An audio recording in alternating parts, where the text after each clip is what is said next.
Khyber Pakhtunkhwa house में बैठे हैं जो पाकिस्तान की बुनियादी इकाई है। मुझे फ़ख्र है कि मैं खैबर पख्तूनख्वा से हूँ। हम डेमोक्रेटिक लोग हैं। पश्तूनों ने वोट की ताकत से पाकिस्तान बनाया था, रेफरेंडम किया। अपने पुराने लीडर बादशाह खान को, जिनसे उनका पुराना ताल्लुक था, उसको छोड़ के कायद-ए-आज़म मोहम्मद अली जिन्ना का साथ दिया पश्तूनों ने। और सन 47 में पाकिस्तान जब आज़ाद हो रहा था, वोट की ताकत से खैबर पख्तूनख्वा पाकिस्तान का हिस्सा बना।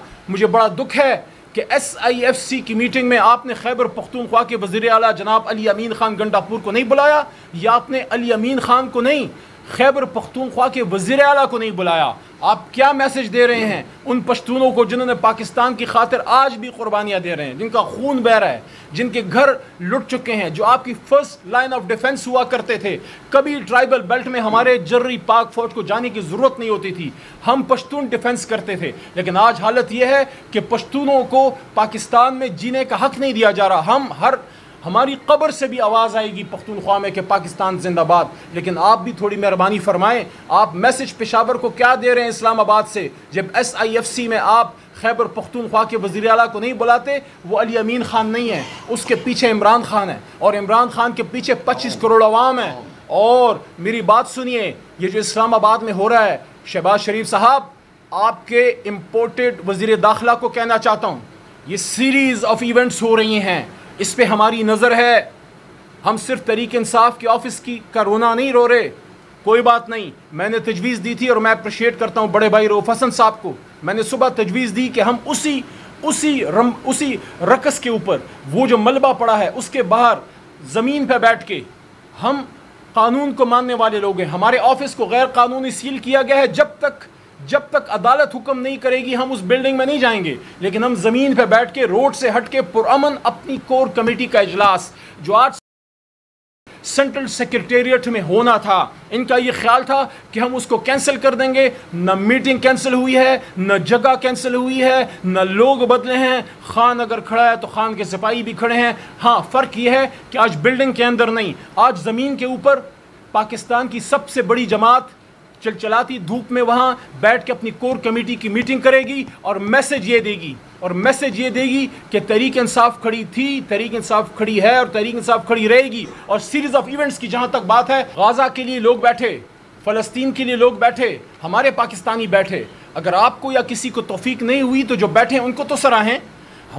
हमें वो वक्त भी याद है कि पाकिस्तान का वज़ीर आज़म जनाब इमरान खान अमेरिका में जाके इसराइल के ख़िलाफ़ फ़लस्तीन का मुकदमा लड़ता था, और आज अपने दारुल हुकूमत में सेव गज़ा कैंप में 2 शहादतें होती हैं।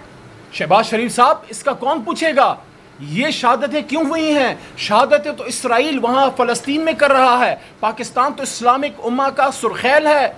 ये तो इमरान खान साहब और हम सब ने कौमी असम्बली और सेनेट के फ्लोरों पर बारहा कहा कि मसला फ़लस्तीन तो सिर्फ अरबों का नहीं, मुसलमानों का मसला है। और जब कायद-ए-आज़म ने ये बात कह दी कि इसराइल को तस्लीम नहीं करेंगे, इसराइल जो है इललेजिटिमेट चाइल्ड ऑफ वेस्ट है, आप कायद-ए-आज़म के फ़लसफ़े से पीछे हट रहे हैं। आप प्रोटेक्शन दें गज़ा के इन लोगों को जो उनके लिए खड़े हैं। वो किसी जमात से नहीं है, वो जमात इस्लामी से नहीं है, वो हमारे पाकिस्तानी वहाँ पे हैं, किसी भी जमात से ताल्लुक़ हो। तो एक दिन आपने ये हो गया वहाँ पे, उसके अगले दिन पर आपने एक इंतहाई अहम शख्स जो पाकिस्तान तहरीक इंसाफ का सेक्रेटरी इंफॉर्मेशन है, और मैंने उनका ज़ख्म देखा है, इतना नीचे होता तो आज खुदा न खास्ता रऊफ़ साहब हम में नहीं होते। तो और उसके बाद शर्म बलाए शर्म, सितम बलाए सितम के कोई इंसान हया करता है। अगली रात आप फिर आ गए और आपने ये किया। हमें ये फ़िक्र है कि अब आप आज की रात या कल की रात क्या करने जा रहे हैं। क्या पाकिस्तान को सरजमीन बेआइन कर दिया गया? मैंने अडियाला में परसों भी ये बात की और उससे पिछले हफ्ते भी, कि क्या अडियाला के ऊपर सुप्रीम पाकिस्तान का कॉन्स्टिट्यूशन अमल दरामद होता है या गुंटानामो बे है? क्या ये अबू गरीब है या गुंटानामो बे है? इस तरह इमरान खान साहब मेरे साथ लेफ्ट बैठे हुए थे, और मैंने जब उनको बात की कि मुझे अडियाला में मुमताज़ कादरी साहब जो उनको फांसी चढ़ी, उनके सेल में मुझे भी रखा गया था, तो खान साहब मुस्कराए और मेरी तरफ देखा कि मुझे भी डेथ सेल में ही रखा गया है। क्या ये हमने करना है पाकिस्तान के साबिक वज़ीर आज़म के साथ?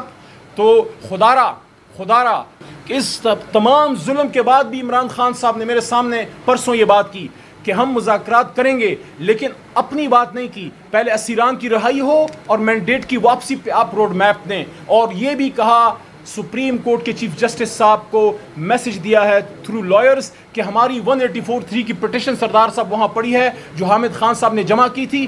آپ بھی کوشش کیجئے, میں بھی کوشش کرتا ہوں, اور حامد خان صاحب بھی کوشش کریں کہ محترم چیف جسٹس آف پاکستان جناب قاضی فائز عیسیٰ صاحب اس 184(3) کی پٹیشن کو اٹھائیں. عمران خان صاحب کی ریکویسٹ ہے کہ آپ اس پورے الیکشن ڈاکے کا جوڈیشل آڈٹ کیجئے. میں پر امید ہوں کہ پاکستان بہتر ہوگا. ہم نا امید نہیں ہیں, لیکن ظلم کی, جہل کی یہ رات جلد ختم ہوگی. اور یقین کیجئے وہ دن میں دیکھ رہا ہوں جب اس ملنگ کے منہ سے اللہ نے یہ بات نکالی تھی کہ میرا لیڈر پھر آئے گا, 2/3 سے آگے آئے گا, 2/3 نہیں 3/4 سے آ گیا. اگر فارم 47 کا حملہ نہ ہوتا تو ہم یہ الیکشن جیت گئے تھے. لیکن انشاءاللہ جلد عمران خان صاحب پاکستان کے وزیر اعظم دوبارہ بنیں.